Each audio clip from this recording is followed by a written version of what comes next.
우리가 정확한 사물을 보려면 가려진 것이 없어야 됩니다. 빨간 안경을 쓰면 세상이 온통 빨갛게 보이고 파란 안경을 쓰면 세상이 온통 파랗게 보입니다. 그런 안경을 쓰고 보는 세상은 정상이 아닙니다. 낮이든지 밤이든지 정확하게 세상을 보려면 빨간 안경도 벗어야 되고 파란 안경도 벗어야 됩니다. 즉 모든 사물을 정확하게 보려면 우리 눈앞에 가려진 것이 없어야 된다 이 말입니다. 오늘 본문 말씀에도 바울 사도가 수군 이야기를 하고 있습니다. 우리가 성경에서 이런 수군 이야기를 한다는 것이 참 우리가 새삼스럽기도 하고 생소하기도 합니다. 근데 그 수군 이야기를 하는 그 바울 사도의 의미도 분명히 이 가려진 것에 대한 그 무엇인가 문제가 있기 때문에 오늘 이게 본문의 수군 이야기를 하는 것입니다. 우리가 바울 사도가 말한 수군에 대하여 이해를 하려면 성경에서 말하는 수군의 용도는 무엇인지를 먼저 알아야만이 이 수군에 대한 말씀을 알아들을 수가 있습니다. 이 수군은 모세가 시내산에서 십계명을 받아가지고 내려왔는데 이스라엘 백성들이 모세를 보니까 모세의 얼굴이 너무나 광채가 나는데 이게 너무 두려워서 볼 수가 없는 것입니다. 그때 모세가 수군으로 자기 얼굴을 가렸다고 출애굽기 34장 33절에 말씀합니다. 모세가 그들에게 말하기를 마치고 수군으로 자기 얼굴을 가렸더라. 그렇다면 성경에서 말하는 수군의 용도는 보지 못하도록 가리는 용도에 사용되었다는 것을 알 수 있습니다. 이게 우리가 사용하는 수군의 용도와 다르죠. 그죠? 우리가 사용하는 수군의 용도는 이거 닦으려고 사용하는 건데 성경에는 가리려고 사용하는 용도로 나와져 있습니다. 여기서 우리가 참 중요한 것은 이스라엘 백성들이 진작 두려워해야 될 것은 모세의 광채나는 얼굴이 아니라 하나님께서 모세를 통하여 주신 십계명이었습니다. 그런데 이스라엘 백성들은 십계명은 안중에도 없고 모세의 얼굴만 보고 두려워했다는 것입니다. 바로 바울 사도가 고린도 교회 성도들에게 모세가 가렸던 그 수군 이야기를 했던 그 이유도 고린도 교회 성도들에게 이스라엘 백성들과 같은 꽃 같은 형태의 모양새 같은 신앙이 그들에게도 있었기 때문입니다. 고린도 교회 성도들이 무엇이 귀한지도 모르고 현실 속에 나타나는 것만 가지고 계속적으로 문제를 일으키니까 고린도 교회 성도들에게 바울 사도가 말하기를 너희들이 생각하는 그게 다가 아니다. 너희들이 덮어 쓰고 있는 수군을 벗으면 너희가 분명히 하나님 주시는 자유를 얻을 수가 있다라고 이런 말을 한 것입니다. 즉 현실만 바라보게 하는 육의 수군을 벗어버리면 내세와 영의 것을 볼 수 있기에 거기에 진정한 자유가 있다는 것을 말하는 것입니다. 그렇습니다. 우리가 살아가는 인생 속에 무수하게 찾아오는 문제들과 사건들과 사연들이 굉장히 많습니다. 그러한 때에 우리가 수군을 뒤집어 쓰고 있으면 인생이 힘들어지고 신앙생활이 고통이 된다는 것입니다. 수군이 어디에 용도 쓰입니다 그랬어요? 가리는 것. 그죠? 우리가 인생이 힘들어지고 우리가 고난이나 시련이나 이런 문제들이 분명히 찾아왔을 때에 가려진 것이 없으면 이 원인을 분명히 파악할 수 있고 알 수가 있는데 가려지면 원래가 도로로 나가는 차에서 한여름이라든지 이런 따가운 어떤 햇빛이 내리쬐던 여름에 비가 살짝 올 때에 이게 듬뿍 그 도로를 적셔버리는 억수 같은 비가 쏟아지면 괜찮은데 살짝 비가 와서 사라질 때에 그게 비가 멈출 때는 아주 무더위로 찌들은 도로에는 김이 나기를 시작하고 그 도로에서 올라오는 김이 안개를 만들어 가지고서는 차가 갈 때에 굉장히 앞이 좀 잘 보이지 않는 그런 아지랭이라고 말하죠. 그죠? 그런 아지랭이들이 가로막아 갖고 앞으로 나갈 수 없는 그런 상황이 이런 벌어지는 것들이 있습니다. 그래서 도로마다 어떤 비가 좀 어떻게 오거나 어떤 무더위가 있거나 눈이 오거나 할 때에 특별히 좌우를 분별할 수 없는 그런 어떤 현상들이 벌어지기 때문에 굉장히 도로를 달리는 이런 운전을 하시는 분들에게는 교통 이런 법규 교통 도로를 주관하시는 그런 교통과에 있는 사람들이 굉장히 어떤 지역을 갈 때 조심하라는 이야기들을 많이 합니다. 저도 제가 예전에 금산을 인삼서를 다닐 때 금산을 간다거나 어떤 멀리에 어떤 볼 일이 있어서 갈 때에 지금은 제가 잘 다니지를 않으니까 모르겠는데 어떤 지역에 가니까 정말로 한 치 앞을 볼 수 없는 정말 한 치 앞을 볼 수 없는 앞차가 뒤에 그냥 이 가로막힌 그 사이로 그 짙은 안개 사이로 그냥 잠깐 쬐끄만 빛 하나만 이렇게 내려놓고 하는데 아주 헤드라이트를 굉장히 밝게 켜는데도 불구하고 앞차와 뒷차의 사이에 거리를 두면서 보는데 분별할 수 없는 한 차가 밀고 들어가면 그 안에서 무슨 일이 일어난지도 모를 만큼 그 가로막는 그런 부분들이 있는 도로를 저는 봤습니다. 근데 제가 타고 가는 저도 너무 깝깝한 거예요. 사람이나 차를 타고 가면 옆도 굵게 보이고 앞도 굵게 보여야 차를 타고 가면 사람이 시원하잖아요. 그런데 완전히 앞이 가로막혀져 있으니까 도대체 어디를 가는지 지금 어딘지 지금 어떤 곳에 있는지를 모르겠더라 이 말입니다. 왜 차가 그런 어떤 위험이나 그런 어떤 사람들이 그 차를 타고 가면서 깝깝해 합니까? 가려진 것이 있기 때문에. 가려진 것이 있기 때문에. 우리가 수건을 이렇게 뒤집어 쓰고 살아가면 바로 가려진 것이 있기 때문에 우리 인생 속에 무수하게 찾아오는 문제들과 사건들과 사연들이 터져도 이 수건을 뒤집어 쓰고 있으면 그것이 가로막혀져 가지고서는 인생은 더 힘들어지고 신앙생활은 그 고통 중에 빠지게 된다 이 말입니다. 때문에 우리는 언제나 앞을 볼 수 없는, 미래를 볼 수 없거나 하나님을 볼 수 없는 이런 우리가 가리고 있는 영적인 수건들을 벗어버릴 수 있어야 됩니다. 즉 수건은 머리와 얼굴을 감추기 위하여 뒤집어 쓰는 것처럼 우리 자신이 가지고 있는 하나님의 말씀에 위배되는 마음이나 생각들, 하나님 뜻에 위배되는 마음과 생각들, 인본주의나 부정적인 생각, 이기주의적이든 이런 것들이 우리가 쓰고 있는 수건이라고 볼 수가 있습니다. 우리가 이런 것을 뒤집어 쓰고 있으면 말씀을 들어도 은혜가 안 되고 은혜를 받아도 얼마 가지 않습니다. 딴 시험이나 시련이 올 때에 정확한 답을 쓸 수가 없으며 그 속에 감추어진 하나님 뜻을 알 수가 없습니다. 문제에 대하여 열쇠도 찾을 수가 없다는 것입니다. 그래서 이 바울 사도는 고린도교 성도들에게 수건을 벗어야 된다 이 말을 하는 것입니다. 머리를 가리고 있는 인본주의 수건, 머리를 가지고 있는 이성주의 수건, 머리를 가리고 있는 부정적인 생각들의 수건들, 얼굴을 가리고 있는 잘못된 인격의 수건들을 벗어야만이 하나님 우리를 향한 계획과 하나님 우리를 향한 깊은 뜻들을 깨닫게 되고 알게가 되어진다 이 말입니다. 지금 하나님이 강단에서 말씀을 통해 여러분에게 은혜를 주려고 하는데 눈으로는 볼 수 없습니다. 손으로 만질 수 없는데 하나님의 강단과 여러분 관계에 뭔가 모르게 칸막이가 있다 이 말입니다. 가로막힌 것이 있다 이 말입니다. 단 이거 상관없이 하나님이 여러분 한 사람 한 사람을 찾아가는데 여러분과 하나님 관계에서 가로막힌 뭔가 여러분 뒤집어 쓰고 있는 수건이 있는 거예요. 여러분 이렇게 되어지면 하나님의 은혜가 여러분에게 전달될 수가 없습니다. 왜냐하면 수건의 특징이 바로 가리는 것이라고 했기 때문에.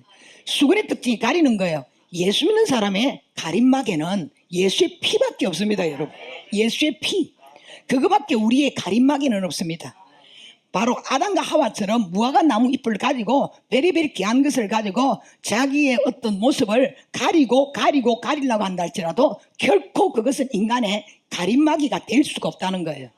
그래서 우리 주님께서 짐승의 가죽을 벗겨가지고서는 그들에게 진짜 가림막이를 할 수 있는 옷을 입혀주신 것이 바로 그것이 십자가의 구속사역으로 이루어질 복음이었다 이 말입니다.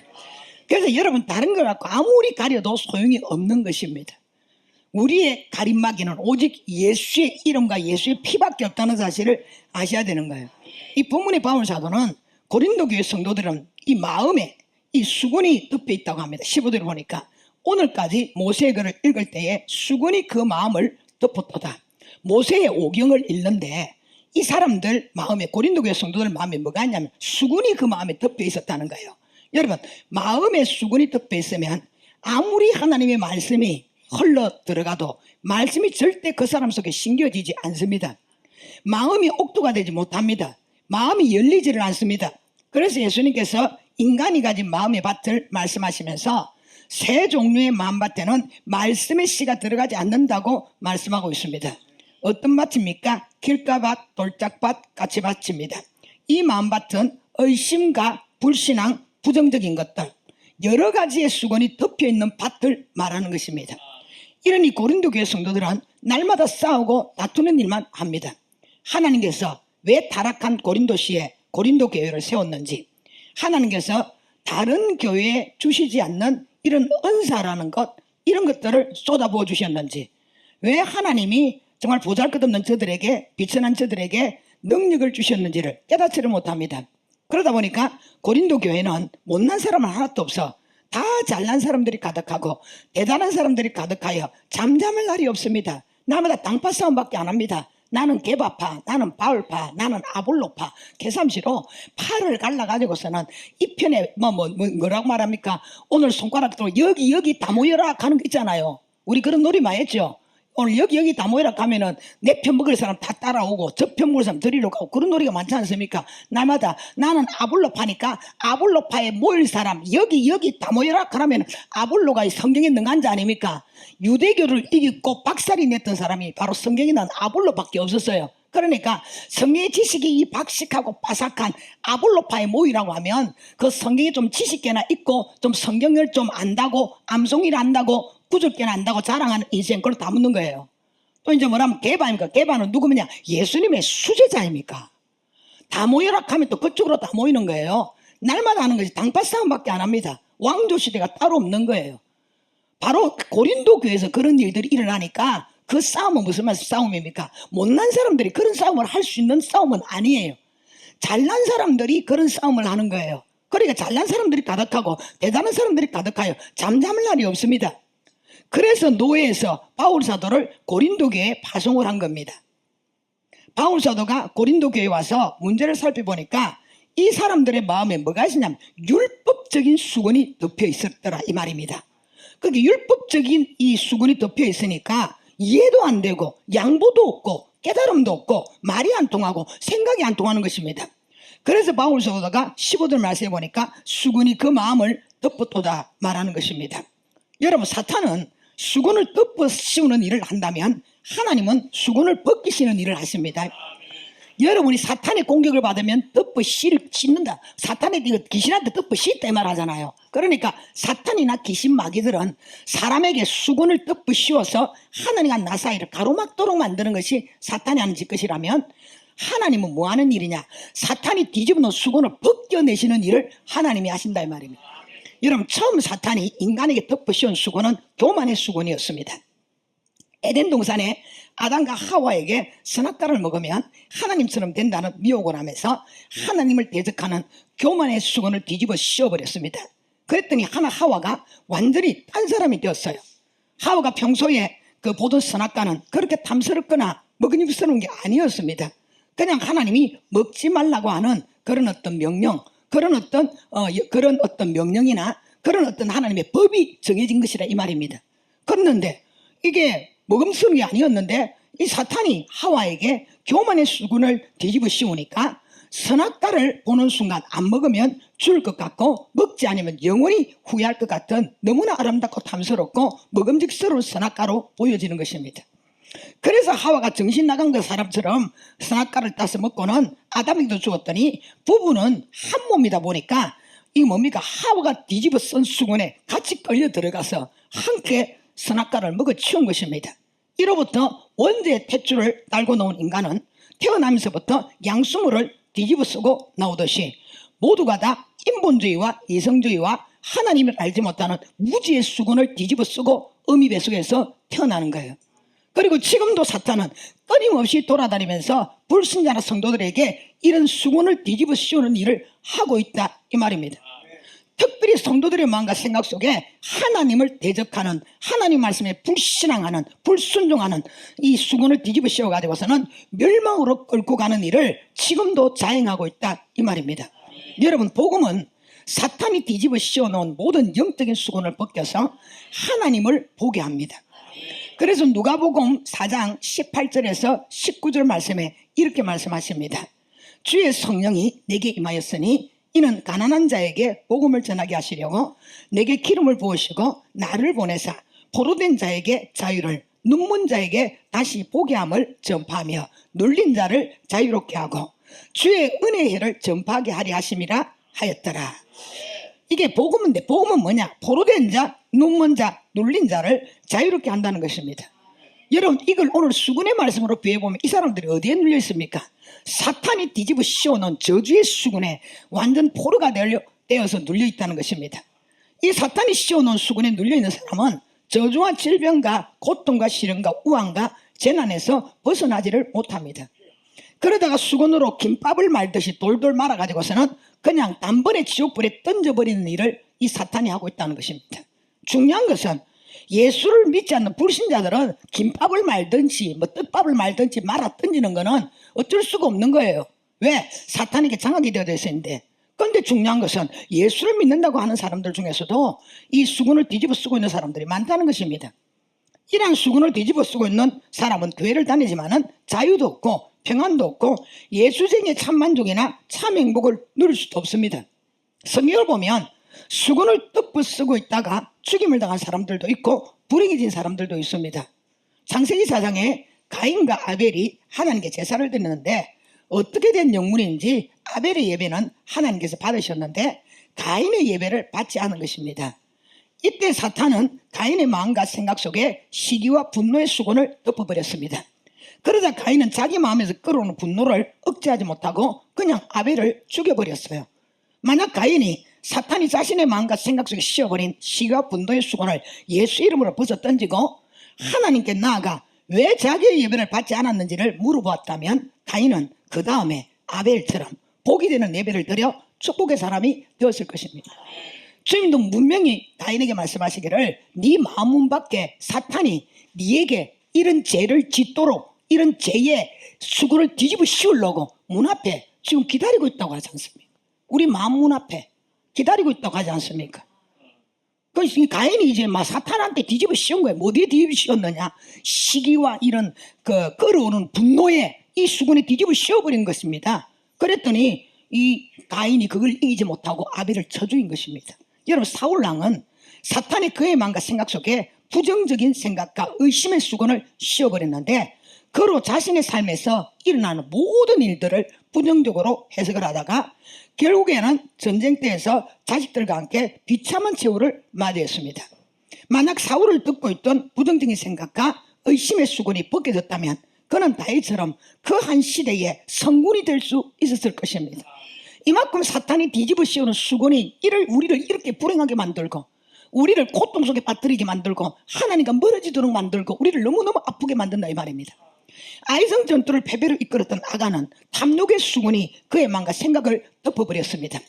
그랬더니 하나님께서 아이성 전투에 못 하나 손대지 말고 다 없이 하라는 말씀이 이해가 되지 않아서 아니 널브러지게 늘어져 있는 저것을 왜 그냥 땅바닥에 버려 허비에 니들은 바보고 천치고 온달해서 못하지만 그래도 나는 계산이 있는 사람이라서 내가 원하는 것을 할 거요 이래 가지고서는 적군의 것을 훔쳐 숨겨뒀다가 그로 말미암아 그의 아내와 자식들과 함께 아굴골짜기에서 돌에 맞아 처참한 죽음을 맞이하였습니다.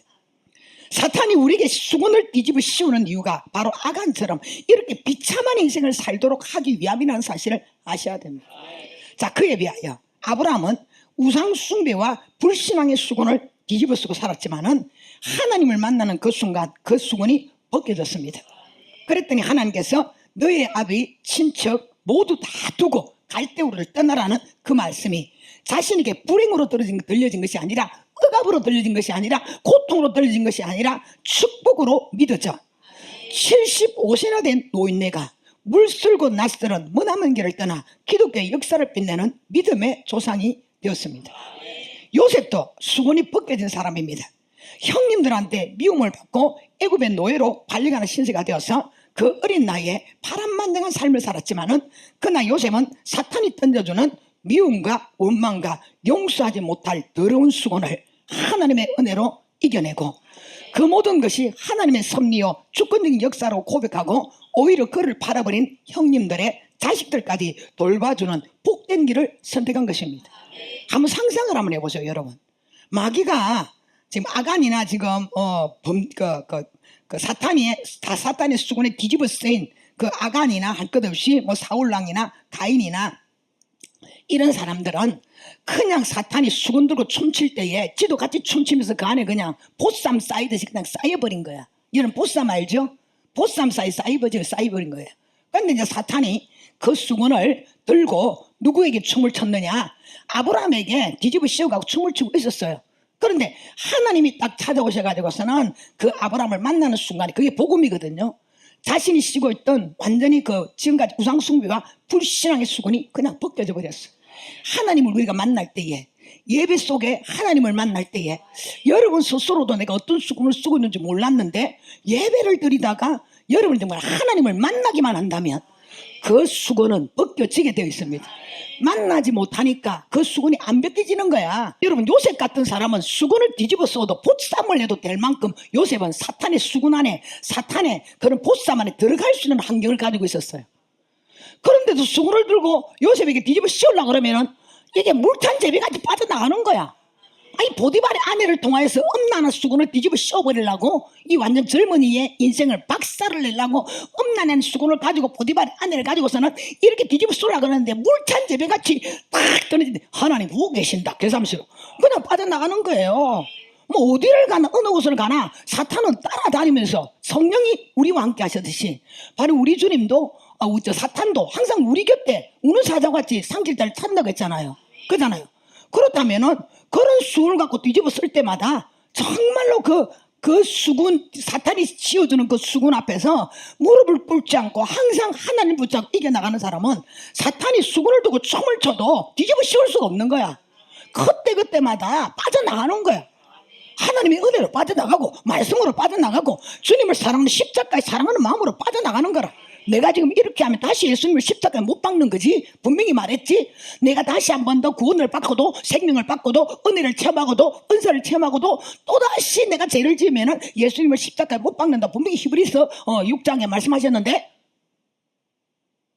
이런 막 말씀이 생각이 나고 이런 하나님의 은혜가 되고 내가 이래서는 안 된다라는 생각을 하니까 사탄이 수군을 뒤집어 씌우려고 딱 왔는데 싹 빠져나가고 하니까 이 사탄이 뭐 하느냐. 옛날에 우리가 어디 있습니까? 그 소막기라는 건 뭡니까 이거? 투사가 소가이 막 성이 나서 오면은 쑥 맞고 막 이라는 거. 사탄이 그냥 이 소를 어떻게 하는 투사가 돼가지고 이거 춤만 추다 끝나는 거야. 그 잡지를 못하는 거지. 요셉이 기똥차게 빠져나가는 거 아닙니까? 다윗도 수군이 벗겨진 사람이었습니다.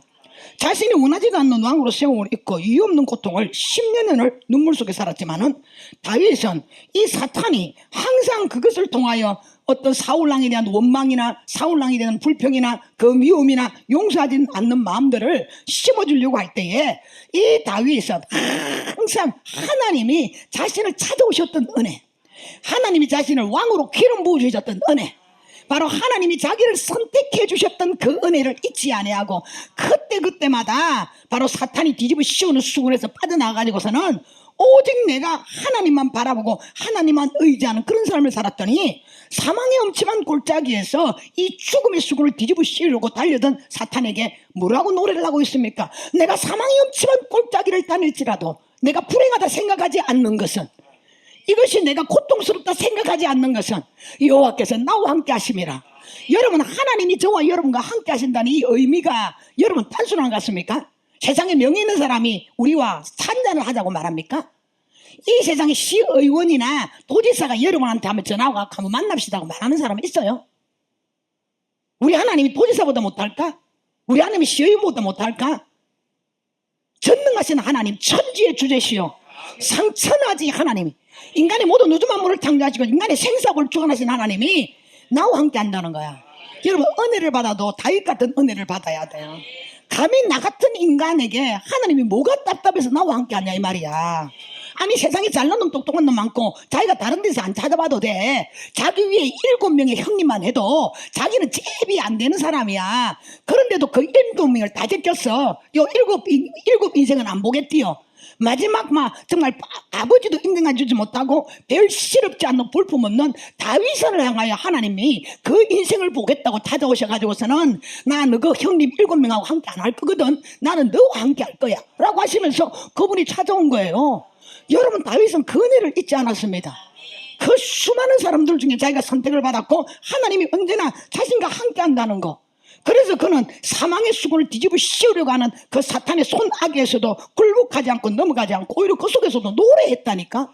내가 사망의 엄침한 골짜기를 다닐지라도 내가 불행하다 해라고 말하면 내가 고통이다, 불행이다, 아픔이다 생각하지 않는 것은 바로 하나님이 여호와께서 나와 함께 하십니다. 임마누엘의 은혜가 보통이 아니다. 야.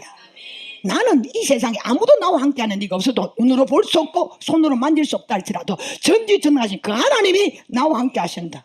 지금도 그 하나님이 함께 하신다면 내가 지금 살아가는 이 땅이 항무지와 같고 끝은 길이고 가시밭길한다 할지라도 뭐가 이게 불행스러우냐 고통스러우냐.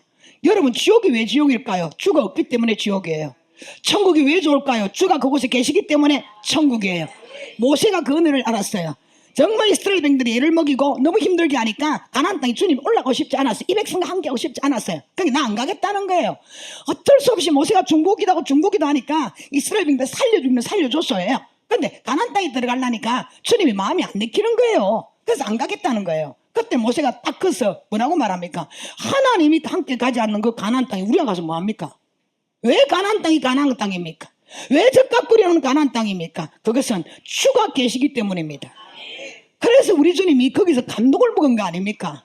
왜냐? 모세에게는 젓가 끓이는 가나안 땅이 그 정탐꾼이 들고 왔던 그 어깨 무거운 포도송에 관심도 없었으며, 모세는 자기는 들어가지는 못했지만은 관심이 없었으며 거기서 젖이 흐르고 꿀이 흐른다는데 관심이 있는 게 아니었어요. 오직 모세의 오매불망 관심은 주님이 그곳에 함께 하시고 주님과 함께 하고 주님과 함께 그곳에 살 수 있다는 그것이 그에게는 소망이었다는 거예요. 여러분 이해하십니까? 이게 진짜 신앙입니다. 여러분, 그 무엇이 있어서 주님을 사랑하고 그 무엇이 있어서 주님을 기뻐하고 그 무엇이 있어서 내가 살맛이 나는 것이 아니라 하나님이 나와 함께 하신다는 그 하나만으로도 여러분은 살맛이 나야 되고 행복해야 되고 만족해야 되고 기뻐야 되고 즐거워야 됩니다. 그래야 여러분의 삶을 사탄이 베리베 방법을 다 동원하여 남편 흔들고 아내 흔들고 자식 흔들고 환경 흔들고 내 몸뚱아리 흔들고 내 모든 삶을 흔들어도 왜 여전히 나는 흔들려도 흔들리지 않고 여전히 나와 함께 하시느니 바로 그분은 전능하신 하나님입니다. 바로 이런 신앙을 가지고 있어야만이 우리가 요동하지 않고 흔들리지 않는 견고한 신앙이 되어진다 이 말입니다. 그래서 다윗은 행복하다로 고백으로 하나님 마음에 합한 자가 되었고 성군이 되었습니다. 바울 사도가 유대 신앙이라는 수건을 뒤집어 쓰고 살 때에는 예수쟁이를 잡아서 괴롭히고 죽이는 것이 하나님을 사랑하는 것인 줄 알았습니다. 그러나 다메섹 도상에서 예수 그리스도를 만남으로 유대 신앙의 수건이 벗겼을 때에 그는 예수를 위해서 살고 예수를 위해서 죽는 바로 그런 사람이 되었습니다. 여러분, 지금까지도 이스라엘이 유대교라는 수건을 뒤집어 쓰고 있으니까 다윗의 자손을 통해 이미 메시아가 오셨고 십자가의 구속사역을 완성하고 성천하셨다가 지금 다시 재림하신다고 하는데, 그런데도 아직도 그들은 통곡의벽에서 메시아를 보내달라고 기다리고 있다는 것입니다. 여러분, 뭐 때문에? 유대교의 그 수건, 유대신앙의 수건을 뒤집어 쓰고 있었기 때문에. 그래서 우리 그런 적을 보면 수건을 쓰고 있는 것이 수건 쓰고 하니까 여러분 목욕탕에 걸리고 화장실에 걸린 그 수건이 아니에요. 이거는 단순한 수건이 아니라 이 말입니다. 단순한 게 아니라 이 말입니다. 죽고 사는 문제가 그 수건에 걸려 있다는 거예요. 그래서 우리가 성경이 말하는 그 무엇을 가리는 수건은 벗어야 된다 이 말입니다. 오늘 우리의 마음과 생각에도 여러 종류의 수건들이 덮여 있습니다. 어떤 수건들이 덮여 있습니까? 우리에게 제일 많이 덮여 있는 수건은 율법적인 수건이고 무지의 수건이고 불신앙의 수건이고 인본주의 수건이고 부정적인 생각의 수건 등 대체로 이런 수건이 우리 마음이나 생각을 덮고 있습니다. 우리의 마음이나 생각 속에 이 율법적인 수건이 덮여 있으면 어떤 일이나 문제를 세상 사람들이 이치와 방법으로 풉니다. 이러면 그리스도인으로 살아가지를 못합니다. 왜냐하면 기독교 신앙은 세상 사람들이 사는 방법과는 전혀 다르기 때문입니다. 예를 들어서 오른뺨을 때리면 왼뺨을 내놓으라고 하는 것이 우리가 성경적인 말하는 우리 그리스도인의 삶이 아닙니까? 그런데 율법의 수건을 덮어 쓰고 있으면은 눈에는 눈이고 이는 이다 이렇게 되어지기 때문에 네가 내 뺨 때려서 너도 한번 맞아봐라 이래 되는 거예요. 그러다 보니까 실질적인 부분으로 그리스도인으로 성도답게 못 사는 것입니다. 만약에 우리가 오른뺨을 내리면 왼뺨을 내어내고 오리를 가려면 승리를 가고 꼬소를 달라면 쏘고줄 줄 아는 이것은 결코 율법적인 수건을 뒤집어 쓴 사람에게는 해당사항이 안 되는 거예요. 그래서 예수 믿는 사람들도 신앙생활 하는 사람들도 육과 원칙을 들어놓고 원칙을 따지고 이성적으로 자꾸 따지잖아요. 내가 이렇게 했는데 나는 이렇게 했는데 여러분 그거는 율법적인 수건입니다. 이 수건 이거를 벗어버려야 오른뺨 때리면 왼뺨 때리내놓고 오리를 가자면 심리를 가고 꼬도들 달라면 쏘고들 주는 거 아닙니까? 지금도 여러분 안에는 눈에는 눈이다 이는 이다 있잖아요. 그런 거 있잖아요. 수건도 어디 뭐 큰 수건만 있어요? 일반적으로 이 수건만 있어요? 아니에요. 요만한 납작한 수건, 얼굴만 싹싹 닦는 수건도 있고요. 아니면 목욕탕처럼 아이들 복 사는 큰 수건도 있어요. 뭐 율법적인 수건이라 그러니까 우리가 말하는 일반적인 수건이 아니라 손바닥만한 수건도 들고 있을 수 있다 이 말이야. 여러 가지 수건의 크기가 다르잖아요. 내가 내 삶에 다 율법적인 수고는 없어도 그래 내 죄요 내 탓이고 내 죄인 내가 죄인이다 하면서 이해하려고 하다가도 어떨 때는 그래도 손바닥만 얼굴 떼뱉기는 수건이라 들고 있어갖고 내가 아무리 참았지요 내가 참다가 참았지 말이지 네가 그래서 안 되게 에레기 니도 한번 해봐봐라 이러면서 나도 모르게 거기다 맞대응하고 싶은 한번 어느 놈이 이기고 사는지 한번 떼보자라고 나도 한번 확 달라들고 싶은 이런 율법적인 수건들이 우리 안에 있다 이 말입니다. 이렇게 하면 성도답게 못 사는 거예요. 내가 율법적으로 내 안에서 들고 일어날 때에 율법적으로 나도 모르게 내 마음과 생각이 움직일 때 그때는 그리스도인으로서의 삶의 걸음은 스톱이 되는 거예요. 절대 그런 거 가지고 그리스도인답게 못 사는 거야. 바로 고린도교회 성도들의 마음에 율법의 수건이 덮여 있어가지고서는 은혜로 살아야 될 사람들이 날마다 싸우는 거예요. 누가 크냐 누가 잘났냐 이걸 놓고 날마다 교회를 법정으로 만들어 놓았습니다. 여러분은 잘 모르지만은 하나님의 교회는 영적 기능을 가지고 있기 때문에 여러분이 이 영적인 부분에 대한 이 수건 쉽게 말하면 하나님 주신 것이 아니라 마귀가 뒤집어 씌워놓은 이 죄성을 가진 죄악을 가진 수건을 뒤집어 쓰고 있으면 교회는요 아수라장이 되어져 버리는 거예요. 여러분 아셔야 돼요. 우리가 근사님들하고 21일 단일 금식을 시작했지 않습니까? 주일부터 시작해가지고서는 지금 며칠째입니까? 오늘이 5일째죠. 5일째. 그럼 6일이네 6일. 6일째 했어요. 오늘 새벽인가? 오늘 새벽에 기도를 하는데 새벽 기도 시간에 기도를 하는데 이게 이제 금식 기도의 힘이 파워가 나타나는가 봐요. 그리고 우리 9시에 모여가지고 월, 화, 목, 토 이렇게 이제 주일 날 빼고 9시에 이제 이 기도 제목과 기도를 하거든요. 뭐 하느냐 살렘의 정화운동이 일어나도록 모든 묻어있는 더러운 영들이 나가고 하나님의 임재 성령의 불 성령의 역사가 일어나도록 그걸 기도를 하고 그 기도 제목을 프린트 해갖고 기도를 하고 있습니다. 아침에 기도를 딱 하는데 뭐가 딱 보이냐면은 우리 저 김덕희 주사님 데리고 다니는 강아지만 해요.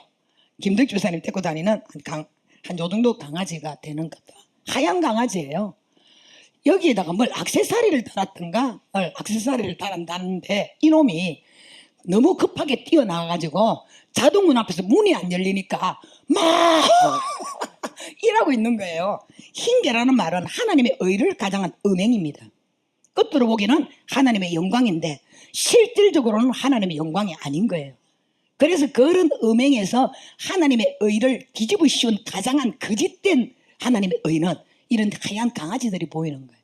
이놈이 급해서 나가야 되기는 나가야 되는데 이제 그 영적으로 볼 때는 이 문이 자동문이 아니에요. 그 기도원의 그 자동문 앞에 서가지고 막 이러고 있는 거예요. 기도 중에서 봐서. 그래서 내가 얼른 영으로 가서 문을 열어줬잖아요. 왜? 나가라고 이제 가라고. 막 지가 문을 못 열어. 급하기는 급한데 이제 이게 뭐냐면은 금식하고 기도하니까 영적으로 이제 밀리는 거예요. 못 있는 거예요. 밀리는 거예요. 제가 이걸 하기 전에 벌레들이 많은 걸 봤거든. 벌레들이.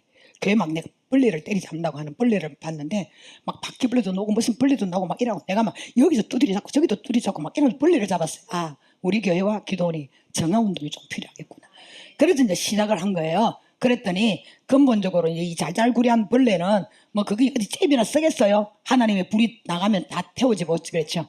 그 강아지 하얀 강아지가 하여튼 무슨 옷을 갖다 위에 그 요마에 걸쳤는지 뭐 집단의 장식도 했어. 뭘 하얀 건 아니야. 집단이 여기서 어떻게 살아보려고 장식을 했나 봐. 그래가지고서는 막 난 또 처음 봤어요. 자동문 앞에서 나가려고 막 발길에 딱 서가지고 앉아있는 것도 아니에요. 그 강아지 서는 거 알죠? 꼰대처럼 딱 요래 서가지고 그 자동문 앞에서 막 문을 못 열어가 이제 문을 발치 뜯고 있는 거야. 그래서 내가 이제 영으로 나가가지고서는 나가라고 문을 확 열어줬더니 확 나가더라고요. 이게 여러분 우리가 생각할 때에 하나님의 교회는 영적인 기관이라서 이 육으로 보는 것이 아닙니다. 영으로 봐야 돼. 영으로 봐. 그래서 저와 여러분이 특별하게 내 안에 정말 우리가 그리스도인 하나님의 자신을 살기를 원하면 제일 중요한 게 율법적인 수건이 없어야 됩니다. 요만한 것도 없어야 돼. 얼굴 납작 씻는 요것도 없어야 돼. 깨끗이 그 수건은 사라져야 돼. 하나님의 은혜가 내 안에 가득해야 돼. 그래야 따지지도 아니하고 원칙을 내세우지도 않고 우리가요 무슨 원칙을 내세울 자격이나 있습니까? 자격이나 있어요. 원칙이란 말은 잣대요. 잣대. 자라 이 말입니다. 자. 하나님 앞에서 지금 무슨 잣대를 아까 우리가 까분다 이 말입니까? 우리는 잣대를 뗄 만한 자격이 없는 사람이에요. 만약에 하나님이 3927 66권의 성경책을 놓고 잣대를 댄다면 한 사람도 구원받을 사람이 없어. 그런데 하나님은 그런 율법의 잣대를 대지 않고 은혜의 너울로 우리를 덮은 거야. 그래서 아가서 말씀에 그 하나님의 너울 속에 있는 너의 모습이 아름답다고 그랬어요. 바로 우리가 그 너울은 예수 보혈의 너울이에요. 예수 그리스도 이름의 너울이에요. 그 예수 그리스도 이름의 너울, 예수의 피의 너울만 뒤집었으면 아무리 예전에 살인 강도라도, 아무리 도둑놈이라도, 몹쓸 인간이라도, 인간 안 될 인간이라도, 저놈은 딱 지옥에 12번 들어가야 된다는 요런 인간이라도 주의 보혈을 뒤집어 쓰는 순간, 예수의 이름의 너울을 뒤집어 쓰는 순간 주님이 보실 때 네 모습이 정말 아름답다. 우리의 모든 아름다움의 의의는 나의 행동이나 내가 살아가는 삶의 선의 기준에서 노는 게 아닙니다. 오직 그 기준은 예수 그리스도의 피, 예수 그리스도의 그 이름, 그것만으로 우리의 아름다움은 나타나는 거예요. 그러니까 여러분이 뭔 조금 해놔놓고 폼 잡을 생각하지 말라고. 그놈의 폼을 잡으면 그 폼은 아무것도 아니야. 원칙이라는 말도 하지 마세요. 오직 우리는 하나님의 은혜 때문에 살아가는 사람이고 예수님의 보혈로 덮어주시는 그 하나님의 의 때문에 살아가는 것이지 우리가 뭐 잘났고 대단해서 그런 것이 아닙니다. 여러분 그것도 생각을 해야 된다는 거예요. 우리의 마음과 생각 속에 이 무지의 수군이 덮여 있으면 이걸 모르는 것도 무지의 수군이에요. 지가 하나님의 은혜로 예수의 피로 주님 보혈로 지금 살아가면서 자기가 뭔가 잣대를 들고 원칙을 내세운다. 이것도 무지에서 그때 무지에서 하나님에 대한 지식이나 복음에 대한 지식이 그냥 백지다 이 말이야. 백지. 그게 무지 아이가 무지. 지식이 빵이다 이 말이야. 지식이. 그죠? 무지의 수군이 덮여 있으면 뭐 이걸 모른다는 거예요. 시험이나 시련 속에 하나님 뜻을 전혀 몰라요. 꽝이에요. 꽝. 분별력도 없어요. 뭔 답을 쓸 수가 없어. 뭘 알아야 답을 쓰지. 이 무지의 수군이 덮이면 아무것도 몰라요. 그러니까 계속 똑같은 시험과 시련을 반복하는 거예요. 그래서 무지의 수군이 사람을 죽이는 겁니다. 난 우리의 마음과 생각 속에 불신앙의 수군이 덮여 있으면 되는 일이 없습니다. 하나님의 말씀이 믿어지지가 않아요. 그렇게 믿어지지 않는 그 말씀을 어떻게 그걸 잡고 살겠습니까? 여러분 믿어져야 살죠. 안 그래요? 믿어져야 따라가고 믿어져야 살잖아요. 안 믿어지는 말씀을 어떻게 여러분 살아가겠습니까? 말씀대로 살아지지 않습니다. 그러다 보니까 말씀의 역사는 먼 곳에 있는 것입니다. 난 우리의 마음과 생각 속에 인본주의 수군이 덮여 있으면 하나님의 능력을 누리지를 못합니다. 인생이 고생스럽습니다. 왜냐하면 자기 생각으로 자기 힘으로 살려고 하니까 고생을 바가지로 하는 거 아닙니까? 그게 뭡니까? 바로 베들레헴에 흉년이 들었던 그 이유가 바로 자기 속임대로 살았던 인본주의 바로 수군이 가려져 있었기 때문에 그 꼴이 난 겁니다. 난 우리의 마음과 생각 속에 부정적인 생각의 수군이 덮여 있으면 인생이 괴롭습니다. 항상 생각이 긍정적인 마인드가 아니니까 막 이것도 부정적으로 저것도 뭐 부정적으로 보이니까 마음이 편치를 않습니다. 그것도 하나님의 말씀에 역사가 없는 거예요. 하나님의 은혜와 축복을 누리지 못합니다. 그 외에도 우리 각자가 나름대로 뒤집어 쓰고 있는 수군들이 있어요. 탐욕, 자존심, 고집, 열등감, 자괴감 이런 것들이 마음과 생각을 뜯고 있으면 은혜를 담을 수 있는 공간이 없어요. 축복을 담지를 못합니다. 난 이런 수군이 덮여 있으면 볼 것을 보지 못하고 누릴 것을 누리지 못한다 아닙니까? 우리가 사람들을 뭔가 모르게 우리가 이거 뭘 말합니까? 숨바꼭질이나 눈을 가리고 사람 찾기를 할 때 제일 먼저 하는 게 뭡니까? 수군으로 눈 가리는 거 아닙니까? 그죠? 수군은 눈 가리는 거 아니에요. 그럼 이 수군이 뒤에 있으면 볼 것을 보리지 못잡지 누릴 것을 누리지 못한단 말입니다. 하나님이 아브라함을 부르신 이유는 그에게 복을 주시기 위함입니다. 만약에 아브라함이 무지의 수군을 뒤집어 쓰고 있거나 불신앙의 수군을 덮어 쓰고 있으면 이걸 모릅니다. 이렇게 되어지면 날마다 스트레스를 받아가지고 힘들다는 거예요. 살맛 안 난다는 거예요. 내 인생은 왜 이리 풀리지 않느냐, 내가 뭔죄를 지었기에 이렇게 인생이 고달프냐는 푸념과 단식 속에서 살았을 것입니다. 그러나 무지와 불신앙의 수군이 벗어지면 아, 하나님이 나에게 복을 주시려고 그러시는 것이구나. 그리고 내가 아직 영적인 뜸이 덜 돌아가지고서는 주님께서 이 뜸을 돌려가지고서는 하나님의 은혜를 주시고 축복을 주시려고 하시는 그런 그릇을 준비하기 위하여서 지금 이렇게 나에게 인생 속에 때로는 나를 이렇게 두기도 하시고 이런 고난과 신을 주시거나 아, 하나님이 일하시면 내게는 시간이 필요하구나라는 것을 깨닫게 되어지는 것입니다. 그리 되면 여러분 느낌이 다르지 않겠습니까? 무지에서 갈 길도 알지 못하고 하는 뜻을 모르는 자리에서 내가 생각하는 것과 이런 모든 것을 깨닫고 난 다음에 그 우리가 생각하는 마음이나 느낌이 다르지 않겠습니까? 깨닫는 것이 다르지 않겠습니까? 고난과 고통과 아픔에 대한 생각이 다르지 않겠습니까? 여러분 무지의 수군을 뒤집으시고 동생을 몰아붙였던 바로 그 10명의 요셉의 형님들은 아버지가 죽고 난 다음에 요셉이 매가지 털어 죽일까 싶어서 발발 벌벌 떨고 있었습니다. 그러나 요셉은 전혀 거기에서 흔들리지 않았습니다. 아버지가 살아계신느니나 아버지가 돌아가시고 그 다음에도. 왜냐? 그는 무지의 수군을 뒤집어 쓴 것이 아니라 하나님의 은혜의 너울 속에 있는 사람이었기 때문에 모든 것을 하나님의 은혜로 풀어버리지 않습니까? 그러니까 여러분 한도 없고 내 안에 뭔가 용서하지 못한 것도 없고 뭔가 모르게 내 안에 딱까박이 차인 것도 없는 거예요. 요셉 같은 사람은 자유를 누릴 수 있는 환경이 아니었어요. 그런데도 불구하고 요셉이 자유를 누리는 거 보세요. 행복을 누리는 거 보세요. 평안을 누리는 거 보세요. 다른 사람에게 나눠주면서 사는 거 보세요. 죽을 자를 건져내고 살려내는 걸 한번 보세요. 바로 이것이 수건을 벗은 자와 벗지 못한 사람의 차이라 이 말입니다.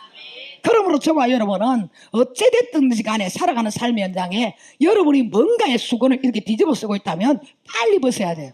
그럼 어떻게 벗어야 되느냐? 자, 16절 말씀. 16절 말씀 같이 읽어보겠습니다. 시작. 아멘. 그러나 언제든지 주께로 돌아가면 그 수건이 벗겨지리라. 날짜나 시간이 없어요. 내게 이 수건이 뒤집어져서 있구나라고 내가 발견하고 생각하는 그 시간에 그때에 바로 어디로 해야 돼요? 주께로 돌아가면. 여러분 주께로 돌아간다는 것은 내가 뜻껏 쓰고 있는 모든 생각과 뜻을 내려놓고 모든 문제나 사건을 하나님 편에서부터 생각을 하고 방법을 찾는 것, 이게 바로 주께로 돌아가는 것입니다. 그럼 주님은 원래가 마귀가 하는 일은 뭐 하는 일? 뭐 하는 일? 수건을 뒤집어 씌우는 일. 주님이 하시는 일은 뭐 하는 일? 수건을 벗겨주시는 일. 그러니까 수건 벗으려고 주님 앞에 가면 원래가 주님은 마귀가 뒤집어 놓은 수건을 벗겨주시는 분이야. 그러니까 주께로 돌아가면 주님이 자연적으로 우리 수건을 벗겨주신다는 것이에요. 때문에 고난을 받을 때에, 시험을 당할 때에, 문제가 발생할 때에 내 마음대로 해석하는 것이 아니라 내 방법대로 해결하려고 하는 것이 아니라 하나님의 말씀으로 해석해 보려고 하나님 말씀 안에서 답을 찾는 것입니다. 우리가 하나님께 돌아가 이 수건을 벗어버리면 지금까지 보이지 않던 하나님의 은혜들을 누리게 되어 있습니다. 자, 수건이 벗어지면 어떤 은혜를 누리는가? 18절에 그 말씀이 다 나와 있어요. 주의 영광을 본답니다. 18절의 말씀에 보니까 우리가 다 수건을 벗은 얼굴로 거울을 보는 것 같이 주의 영광을 보매. 여러분 주의 영광을 보매라고 한 이 영광이라는 논은 독사인데 광채, 영광, 영화, 명성이라는 뜻이 들어있습니다.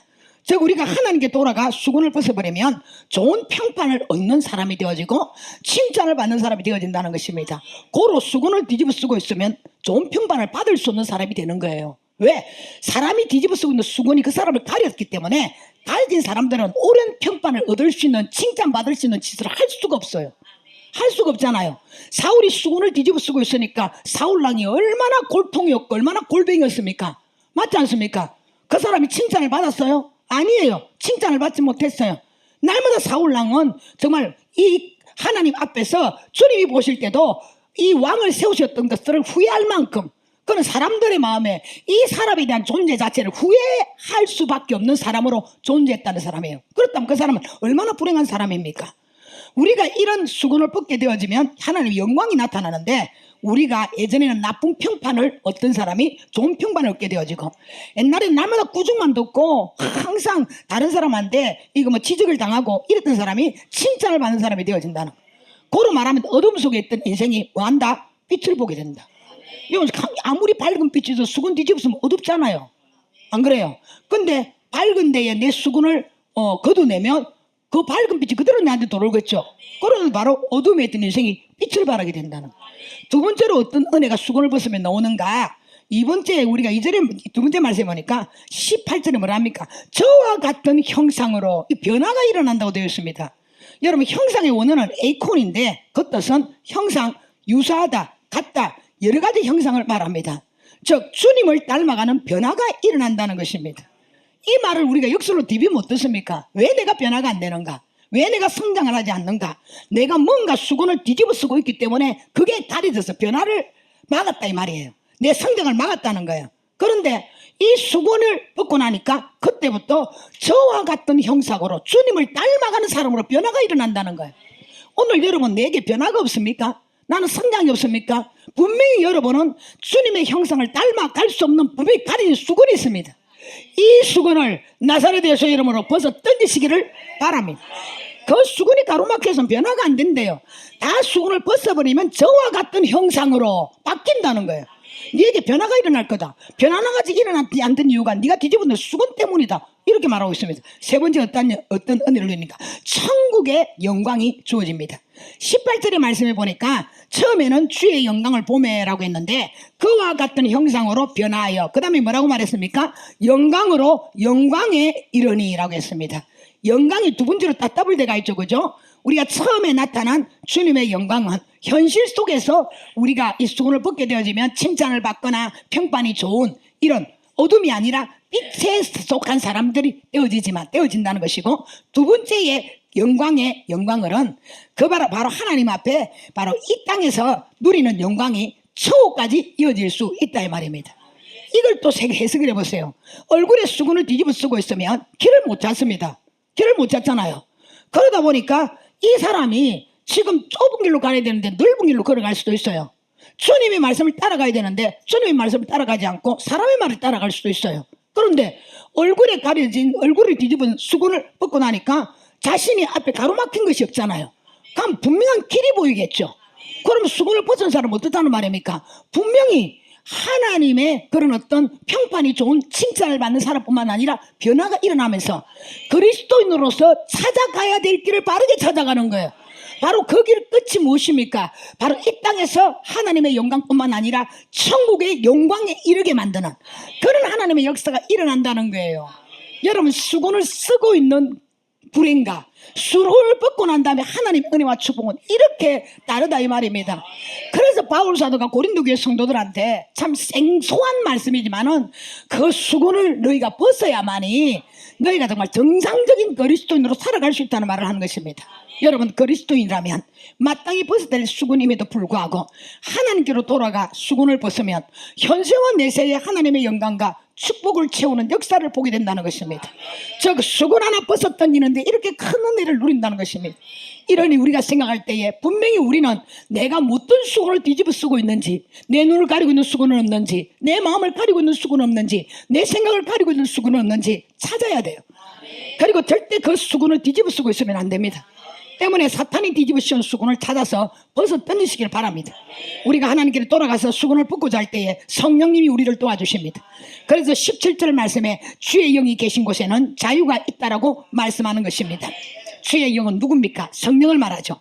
성령은 우리를 도우시려고 오신 분이기 때문에 우리가 기도로 성령의 도움을 요청하면 분명히 그분은 도와주십니다. 성령님 도와주십시오. 내가 뒤집어 쓰고 있는 이 수건을 벗어 던지고 주 앞에 나아갈 수 있도록 하나님 은혜를 허락해 주옵소서. 내 이 생각 속에 뒤집어 쓰고 있는 이 생각 속에 있는 이 수건을 주님께서 벗어 던지기를 원합니다. 성령 하나님께 도우기를 간절히 도와주시를 간구하시기를 바랍니다. 그래야만 성령께서 여러분이 듣고 있는 모든 수건들을 성령의 불로 태워주실 것입니다. 이제 안 된다, 못한다, 안 비켜진다라는 부정적인 생각을 하지 말고 성령의 도우심을 구하시기를 바랍니다. 오늘 나는 어떤 수건을 뒤집어 쓰고 있는지 이제 살펴보시고 성령께 간구하시기 바랍니다.